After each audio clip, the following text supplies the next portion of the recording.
क्या आप पहली बार ITR फाइल करने वाले हो? If yes, then you need to know everything from scratch. जैसे आपको कौन से ITR में फाइल करना है, जैसे आपको कौन से टैक्स स्लैब में फाइल करना है, और आपको अपने इनकम पे टैक्स कैसे कैलकुलेट करना है। देखो, परेशान होने की जरूरत नहीं है, मैं आपको सब बताऊंगी स्टेप बाय स्टेप इस वीडियो में। तो आप वीडियो को एंड तक देखो और चैनल को भी सब्सक्राइब कर लो। देखो, सबसे पहला स्टेप है अपना ITR पता करना। उसके लिए बहुत ही सिंपल स्टेप्स हैं, मैं आपको बताती हूँ। सबसे पहले incometax.gov.in की वेबसाइट पर जाना है और ये टैब है individual/HUF, इसको सिलेक्ट करना है। इसमें सैलरीड एम्प्लॉय को सिलेक्ट करना है और ऑप्शन चूज करना है return forms applicable to me. 4 categories आएंगी, ITR 1, ITR 2, ITR 3 and ITR 4। ज्यादातर लोगों के लिए ITR 1 एप्लीकेबल होता है, जिसमें प्राइमरी इनकम सोर्स आपका सैलरी है या फिर सेविंग बैंक अकाउंट का कोई इंटरेस्ट आ रहा है, FD का इंटरेस्ट वगैरह इंक्लूड होंगे। Most important thing here, total income आपकी 50 लाख से कम होनी चाहिए। देयर आर सम केसेस जिसमें आप अपना ITR 1 यूज नहीं कर सकते, जैसे if you are a director of a company, अगर किसी स्टार्टअप में आपने इन्वेस्ट किया हुआ है, या फिर आपका आउट ऑफ इंडिया कोई प्रॉपर्टी या फिर बैंक अकाउंट है। अब अगर आप सैलरीड एम्प्लॉय हैं तो आपके लिए ITR 1 और ITR 2 ही एप्लीकेबल होंगे। ITR 2 in case your income exceeds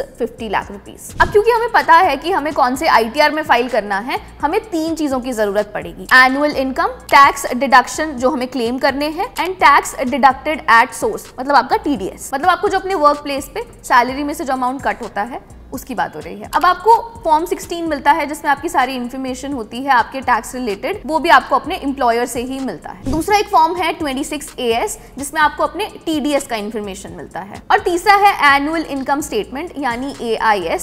अब आपको जो आपकी टैक्स की इंफॉर्मेशन है वो फॉर्म 26AS से मिलेगी और उसको निकालने के लिए आपको ये वाले स्टेप्स फॉलो करने पड़ेंगे। सबसे पहले www.incometax.gov.in पर चले जाओ और लॉग इन कर लो। लॉग इन करने के लिए बस अपना पैन नंबर फिल करो और कंटिन्यू पर क्लिक कर। इसके बाद एक टिक बॉक्स पर टिक कर लो और पासवर्ड डाल दो और कंटिन्यू पर क्लिक कर दो। इसके बाद ई फाइल पर आ जाओ, इनकम टैक्स रिटर्न में से व्यू फॉर्म 26AS पर क्लिक कर लो और नेक्स्ट कंफर्म पर क्लिक कर दो। इसके बाद टिक बॉक्स पर क्लिक करो और प्रोसीड पर क्लिक कर। अब नेक्स्ट व्यू टैक्स क्रेडिट पर आ जाएंगे और आपका नेक्स्ट असेसमेंट ईयर सिलेक्ट करना है। देखो, जो आपका असेसमेंट ईयर है वो आपके पिछले फाइनेंशियल ईयर से जो नेक्स्ट वाला होगा वो लेना पड़ेगा। जैसे अगर आपका फाइनेंशियल ईयर है 2023 से 2024, तो आपका असेसमेंट ईयर होगा 2024 से 2025। अब 2024 से 2025 का असेसमेंट ईयर हो गया है। इसके बाद व्यू एज HTML पर क्लिक करेंगे और व्यू/डाउनलोड पर क्लिक करेंगे और एक्सपोर्ट एज PDF पर क्लिक करेंगे। अब आपका फॉर्म 26AS डाउनलोड हो जाएगा।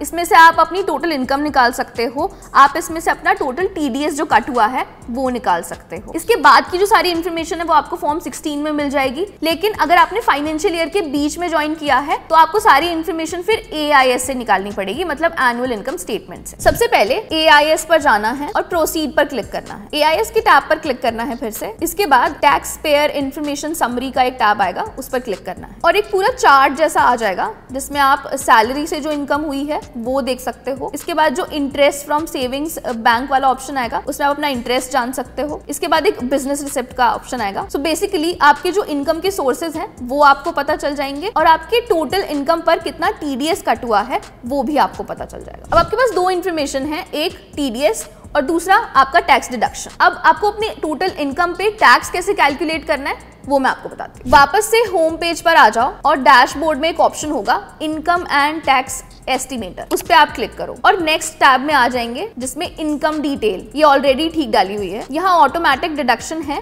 50,000 रुपीज का, ये ऑटोमेटिकली आ ही जाएगा इस टैक्स स्लैब के लिए। अब नेक्स्ट आप अपनी ग्रॉस इनकम भी देख सकते हो, वैसे मोस्ट केसेस में यहाँ ठीक ही होगी। इसके बाद आपको ग्रॉस इनकम आएगी, उसको चेक कर लो, ये बेसिक है वो क्लेम कर लो, उसके अलावा कुछ भी क्लेम नहीं करना है। इसके बाद आपके टैक्स डिटेल्स देख लो जिसमें आपका कितना TDS कट हुआ है पता चल जाएगा और इसके बाद एस्टिमेट टैक्स पर क्लिक कर लो। अब ये आपको टोटल टैक्स लायबिलिटी बता देगा ओल्ड रिजीम और न्यू रिजीम के हिसाब से। अब कुछ लोगों के लिए टैक्स लायबिलिटी में फर्क आएगा ओल्ड और न्यू रिजीम के हिसाब से, मेरे में नहीं है क्योंकि मैंने कोई भी टैक्स रिडक्शन क्लेम नहीं किया है। अब आपको पता चल गया है कि आपको कितना टैक्स भरना है।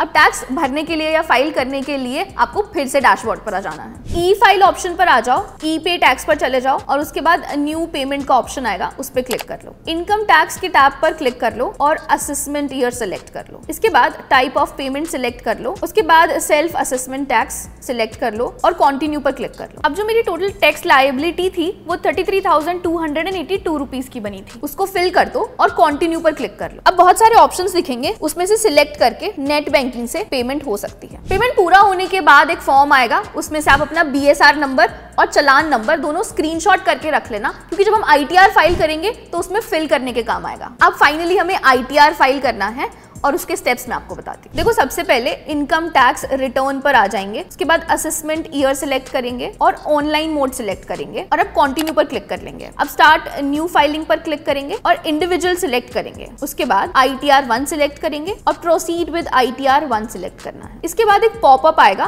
That you are already included in the new tax regime, इसको ओके कर लो। अब लेट्स गेट स्टार्टेड पर क्लिक करना है। सबसे पहले ऑप्शन पर क्लिक कर लो जिसमें taxable income is more than basic exemption limit, इस पर आप क्लिक कर लो और उसके बाद कंटिन्यू पर क्लिक कर लो। अब इसके बाद आपको 5 टाइप्स ऑफ इंफॉर्मेशन कंफर्म करनी है, उसके स्टेप्स देखते हैं। सबसे पहले आपका नाम, पैन और पर्सनल एड्रेस वगैरह आ जाएंगे, वो आप सब कंफर्म करो। फिर नीचे स्क्रॉल करके नेचर ऑफ एम्प्लॉयमेंट में अदर सिलेक्ट कर लो। अब आपका फाइलिंग सेक्शन में अगर बिफोर ड्यू डेट कर रहे हो तो ऑटोमेटिकली सेक्शन 139 हो जाएगा। अब नीचे एक ऑप्शन आएगा जिसमें आप न्यू टैक्स रिजीम या फिर ओल्ड टैक्स रिजीम को ऑप्ट कर रहे हो, उसके लिए ऑप्शन आएगा, वो डिफॉल्ट नो होकर आएगा। अब नीचे बैंक डिटेल्स वैलिडेट करनी है और उसके बाद कंफर्म पर क्लिक करना है। अब नेक्स्ट पार्ट है ग्रॉस टोटल इनकम का। इसमें एग्जम्पशन क्लेम से रिलेटेड क्वेश्चंस होंगे, जैसे आप सैलरी से कोई एग्जम्पशन क्लेम कर रहे हो या नहीं, ट्रैवल या ट्रिप अलाउंस है उसके लिए एग्जम्पशन क्लेम कर रहे हो या नहीं। मेरे केस में ये कुछ भी एप्लीकेबल नहीं है तो मैं नो पर क्लिक करूंगी। अब कंटिन्यू पर क्लिक करेंगे और आपकी इनकम फ्रॉम योर सैलरी आ जाएगी, प्लस उस पर कितना टैक्स बना है वो भी आ जाएगा। अगेन मेरे केस में 33,282 रुपीज की बनी, जो इनकम पर टैक्स कैलकुलेट होकर आया था वही है। अब नीचे कोई हाउस या प्रॉपर्टी से इनकम ऐड करेंगे, मेरे केस में एप्लीकेबल नहीं है तो आई लीव इट। अब next income from interest from saving account आएगी और उसके नीचे आपको ग्रोस टोटल इनकम का पता चल जाएगा। नेक्स्ट कोई एग्जम्पशन क्लेम कर रहे हो तो ऐड कर दो, I leave it as it is क्योंकि मेरे लिए एप्लीकेबल नहीं है। अब कंफर्म पर क्लिक कर दो। अब इसके बाद डिडक्शन का ऑप्शन आएगा, ये टैब NPS के अंडर आता है, मतलब पेंशन से रिलेटेड है, तो मैं ये क्लेम नहीं कर रही हूँ, मैं नो करके कंटिन्यू पर क्लिक कर दूंगी। अब देखो ये डिडक्शन का हो गया कंफर्म। अब नेक्स्ट है टैक्स पेड का ऑप्शन, इसमें आपका बस TDS का अमाउंट दिखाएगा, सेल्फ असेसमेंट वाला